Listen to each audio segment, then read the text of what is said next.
Welcome to my channel Just Bliss Thorough Happiness. It is the continuation of the part Fear of Parents.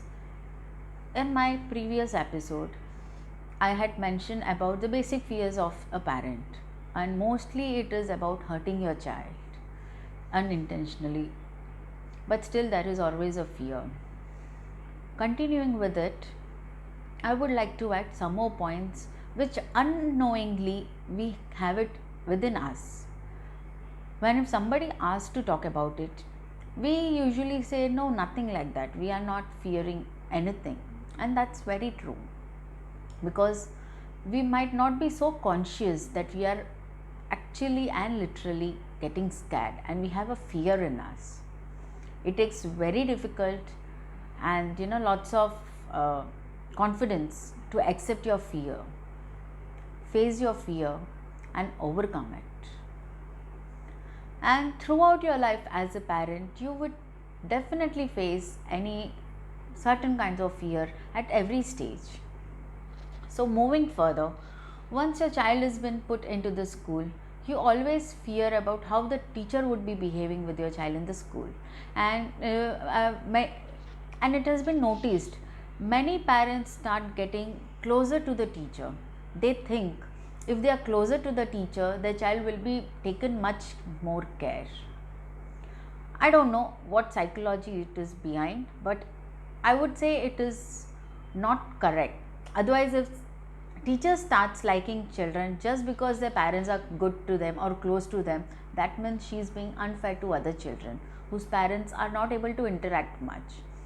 But in many schools, this is not encouraged. The teacher has to be fair with all the kids. So that is how even a parent should think. It's good, you should have contact with your teacher, you should have interaction with your teacher, but not just in a other way. It has to be like you get all the informations regarding your child, regarding the studies happening in the school, and anything that you have to do at home for your child. And if it is till then, it is good.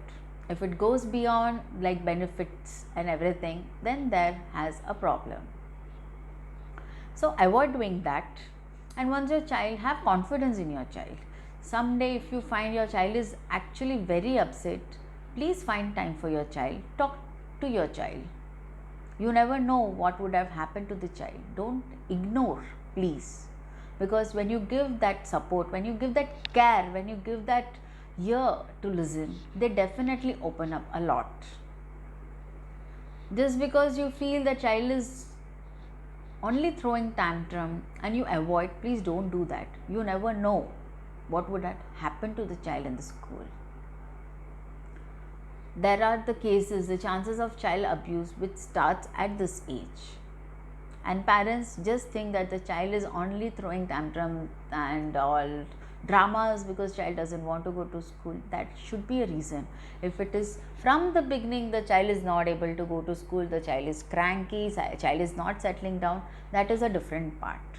But a child was settled, child was going very well, and suddenly the child starts crying at the evening. Once the child is back home, absolutely fine. The morning, as soon as you wake up, the child starts crying, they throw up. So there is something trigger behind it. Have a note of it. Wait for 2 or 3 days. If it still continues, then definitely meet an expert. Now this is basically nursery class kids and then primary class kids. The next concern is about the studies, right? Why your child is not flourishing, why your child is not scoring good marks. That fear, constant fear, every parent has. If your child starts scoring good marks, then you are out of here. You don't have to worry about it, because child's ability and intelligence is always marked through the grades they score. It is not their actual intelligence. That is the system. So I don't want to talk about it right now. Later I will cover it. So fine, but what? Don't panic. Again, take an help. In my upcoming videos, you would be seeing whom to approach and how to start. But only thing is, you need to accept. First of all, you need to notice, you need to observe, and the next comes accept. Okay, my child needs help, and absolutely fine. Why am I here? Whenever a parent is asked, why are you doing so much, the 90% answer will be for my child, for my child. Then when your child actually needs your help, you need to understand your child. I hope this video would bring a little more insight into your parenting. Keep watching the videos and definitely don't forget to hit like, subscribe and share button. And yes, of course, the bell, notification bell, you have to hit that so that whenever I post my videos, you will get a notification and you don't have to miss it. Until then, stay safe, take care.